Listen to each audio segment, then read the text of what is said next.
Good morning. I had a little bit of a surprise last night. Of course, as it got later in the day, it cooled off, which is expected, but it kept cooling and cooling. So eventually I was fully encased in down underquilt and top quilt, and had to pull up my sit pad to put my feet on, and even stamped the top snap on the top quilt and cinched up the draw cord there in order to keep warm. I don't have the thermometer in here with me, so I'll have to check in a bit and see what the temperature is, but it's pretty cool. Though wife said the forecast is for warm weathers today, so I guess it's going to warm up considerably. But as for breaking camp this morning, we'll have to put on some clothes to keep warm. And I have to get out of this hammock. Good morning again. So when I got to my thermometer, the temperature read 42, 43 degrees. So there was a reason I needed every bit of my down insulation to keep me warm, because those quilts are rated to 40 degrees. So we once again broke camp at our leisurely pace. We originally got out of the hammock at about 5:45, and it's about 25 of 8 now, so close to 2 hours. All right, well, we're just about ready to walk, and let's look at today's map. So starting here at Pine Swamp Brook Shelter, we're going to continue north past the summit of Mount Easter, past Sharon Mountain Campsite, Belter's Campsite, and Belter's Bump, and down to Route 7. And cross the Housatonic River on a bridge on Route 7, and then take a local road towards Falls Village. We go through a little park here, again down by the river, and then we cross the Housatonic River on what's known as Iron Bridge. And we're going to pass the Great Falls of the Housatonic River, and then begin climbing Prospect Mountain. It's our only real uphill today, until we come to the side trail for the Limestone Spring Shelter. It's 11.4 miles from here to we reach the side trail, and a half a mile down the side trail to Limestone Spring Shelter. So almost a 12-mile day today. So it's about 7:45, and we're finally back at the end of the access trail to Pine Swamp Brook Shelter, and ready to start walking north for the day. Our next really fixed destination is a campsite whose name escapes me. Sharon Mountain, maybe? 2.4 miles north of here. So there's not a lot of up and down that I recall along here. We are going over the summit of Mount Easter, which we'll probably miss, because there's not that much to it. There's certainly no view. So off we go. It is warming up. It's up a little above 50, so we've already come up 10 degrees almost since sunrise. So we're on our course for a warm day.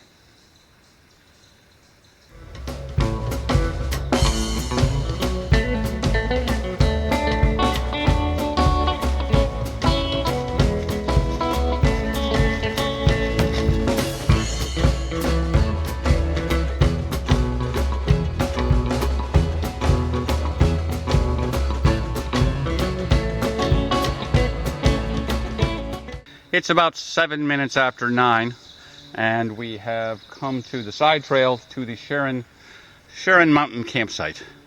And we'll go in and take a quick look around, see what's up. It's about 9:35, and we have completed our tour of Sharon Mountain Campsite. So it's time to continue on north on the AT. Next known point is Belter's Campsite, 2.8 miles from here. The temperature at the moment, by the way, is about 62. So we've gained another 10 degrees since sunrise. I hope it stops soon.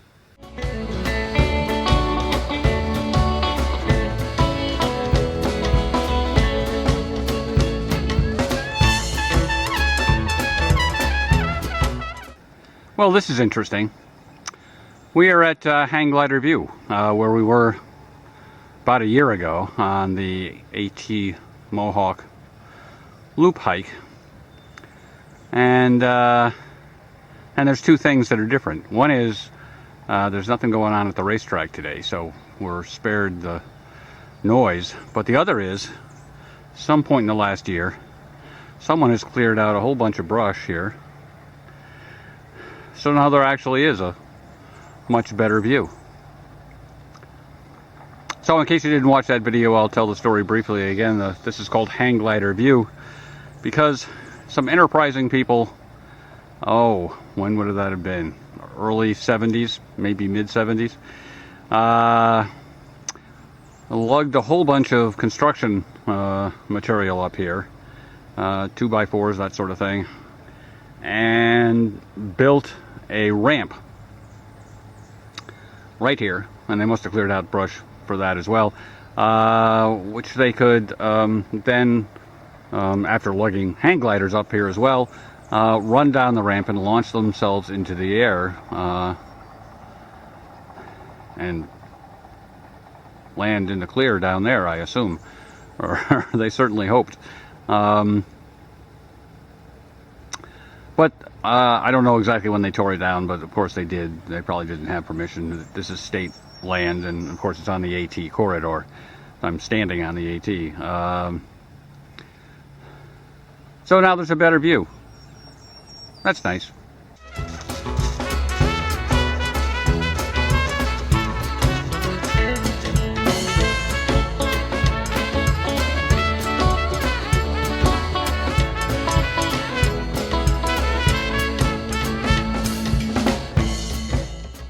So it's a minute or two before 11, and we have reached the spring that's the water source for Belter's campsite. The campsite itself is just a few feet north on the trail. But I've dropped the pack here because I'm going to filter some water to last us to the next shelter, to Limestone Springs. And I'm also, of course, going to take some time to do a grand tour of the campsite. It's about 10 minutes of noon, and we are ready to leave Belter's campsite.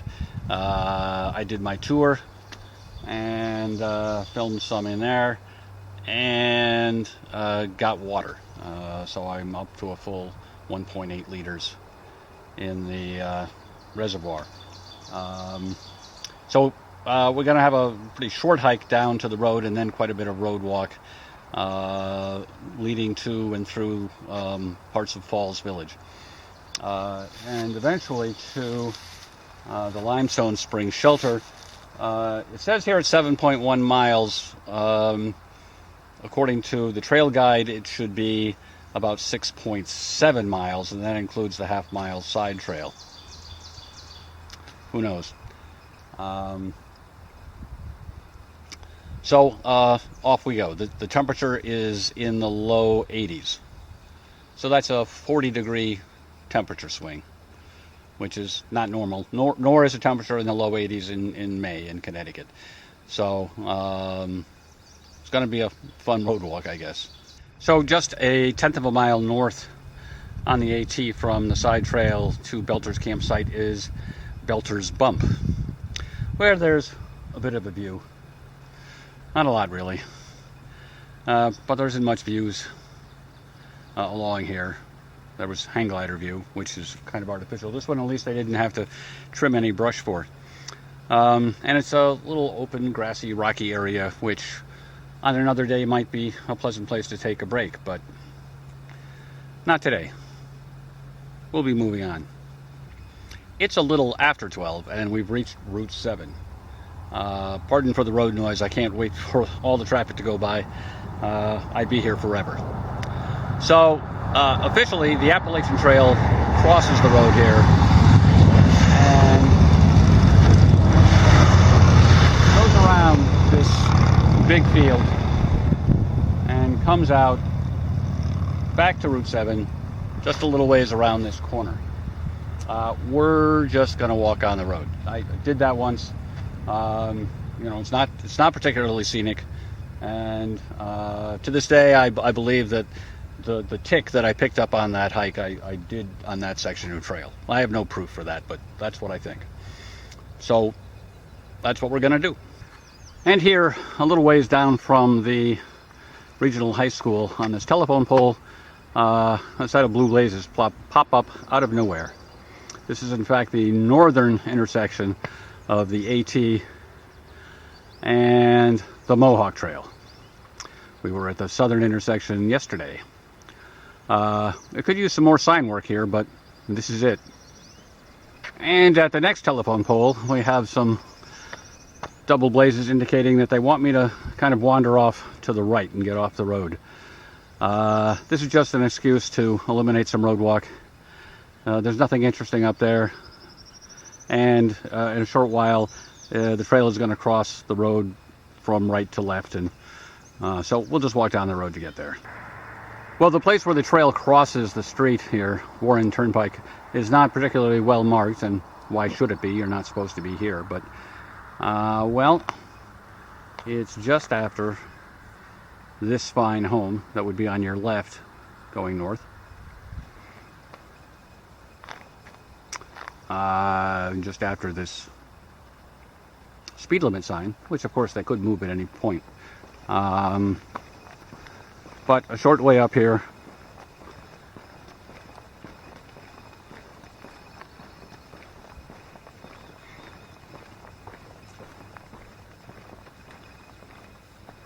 there's a white blaze up there, and a white blaze down here, with the admonition that this is a footpath and there are no bikes to be found here.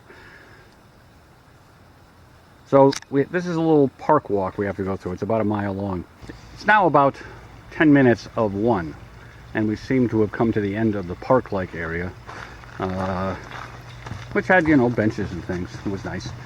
And we cross this bridge, come to a little asphalt. Blaze indicates we go to the right.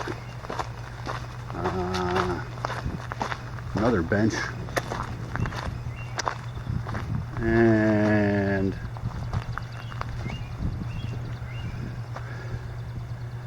some signage for the park we just walked through. All right, so let's go up that way and see where we end up. Well, we followed a pretty obvious gravel path, kind of curved to the left around a transformer station. It's all fenced in here. And we come to an AT kiosk of a sort, and a parking lot, and a blaze and another blaze headed off down that way.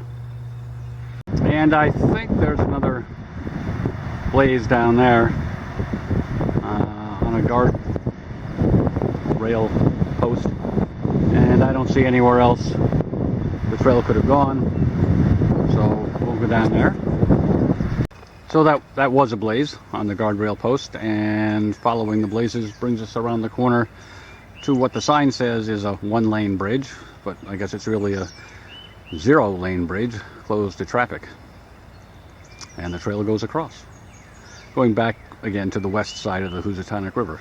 Well, the road sign says that the road is a hiking trail, but the blaze is telling me that the hiking trail is actually down there. That doesn't look like it'll turn out to be very interesting, but for some reason I have less of a memory of this particular area, so I'll follow the trail. Well, as I suspected, it wasn't much of a trail, only a couple hundred feet long, and now we're back on the road again. And blazes in front of me. And now after crossing this bridge, it looks like we're back into the woods again. Behind me is the Great Falls of the Housatonic River, or at least a large portion of it. And on top of that, there's a dam. The industrial area that we passed through a little while ago was a hydroelectric plant. And this is kind of the other half of that.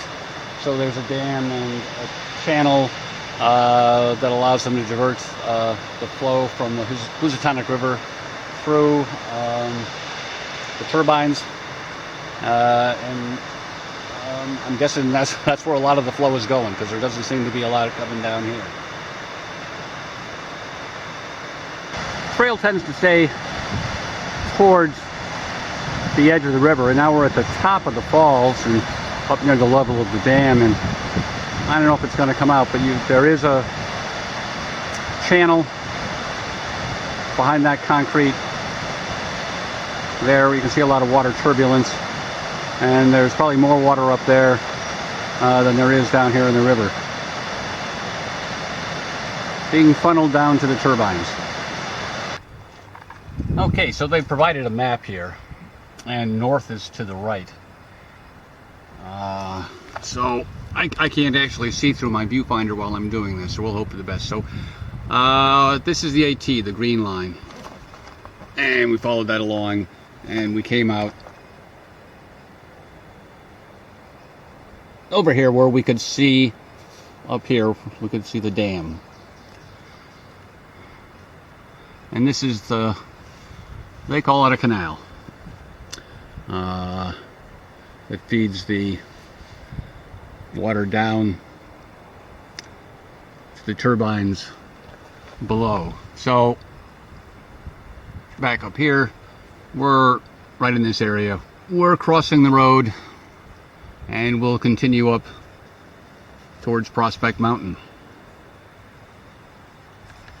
Oh, and I don't know if it's always here, but there's a trash can here in case you want to dump some trash. So here up in the area of the dam, the trail pretty much goes straight across the road. It's about 2 miles from here to the summit of Prospect Mountain, and an elevation gain of about 1,000 feet. So we won't be looking to do 2 miles an hour. When the current time is about 25 after 1.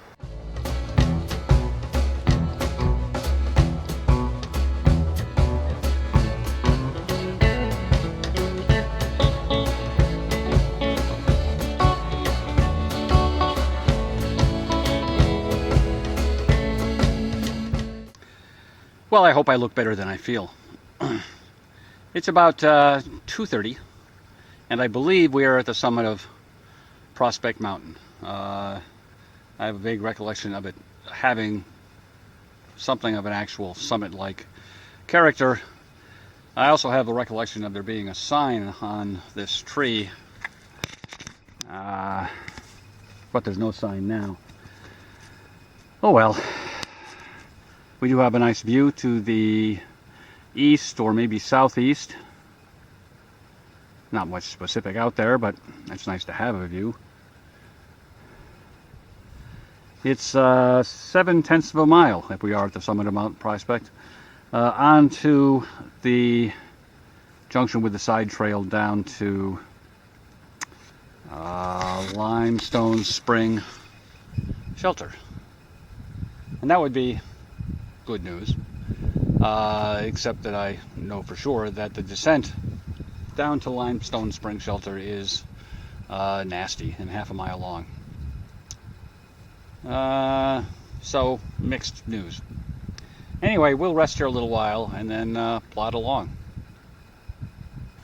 So it's about 8 minutes of 3, and we are at the side trail to the Limestone Spring Shelter. Over there is a sign that says the summit of Prospect Mountain is half a mile that way, not 7/10 like my guidebook says. In that direction, the AT continues northbound. So, well, here the sign and the guidebook and my memory all agree that it's half a mile down to the shelter. So it took me about 15 minutes to get down the descent, which was actually, truth be told, not as wicked as I remembered from previous trips down here. There is one section, it's not all that long, it is pretty steep. I'd say it's roughly on par with St. John's Ledges or the north side of Bear Mountain. So nothing to fool around with, but and shorter than either of those. So perhaps doesn't deserve the reputation, at least in my memory. So it's very nice here. I'm enjoying the shade of the shelter. I feel like I want to lie down. But we need to look around some more. We need to find a place to put up the hammock, and then we can lie down. Of course, in settling in here in Limestone Spring shelter and campsite, it came time to look for a place to put up a hammock and tarp. And lo and behold, one of the 3 tent platforms is perfectly situated for a hammock and tarp. Those trees are 5 paces apart, and the tent platform is diagonally placed directly between them. It's hard to believe this was done by accident. I don't know. Do you think the AMC people know anything about hammock camping? And so said, hey, let's put this tent platform directly between 2 trees, perfectly spaced for a hammock and tarp. Maybe they did, or maybe it's a hell of a coincidence, but it's damn fine. So lounging out there is kind of like being on a rocking chair on your back porch. I'm having a good time on my last night here on the trail. Since we've got it set up already, we'll leave Don't Touch the Julia Child cam in place and talk about supper. So we're going to have home dehydrated beef stroganoff, again a Babel Fish Fry recipe, and we're going to start by taking the inner bag out and leaving the paper towel and instructions behind, and dump the inner bag into the pot.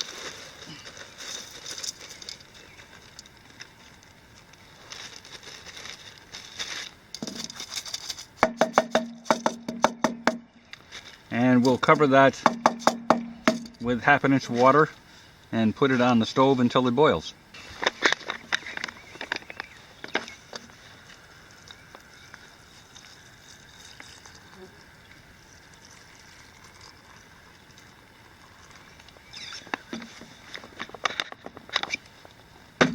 That's never a precise measurement, of course. 1/2 inch of water. And there it is.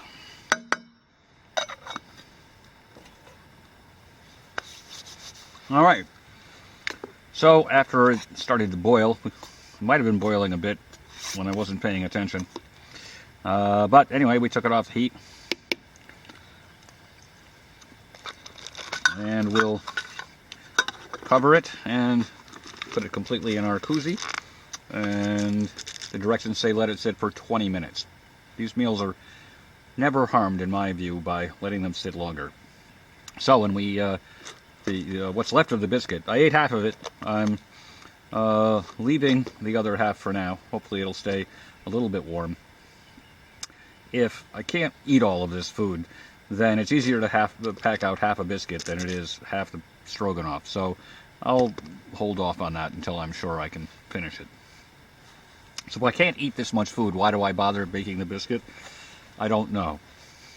So we just let the pot or the alcohol stove keep going, and we're going to heat up some water. We don't need to bring it to a boil to try to clean ourselves up a little bit. We certainly need to be cleaned up some. So there it is, beef stroganoff, all rehydrated and ready to go.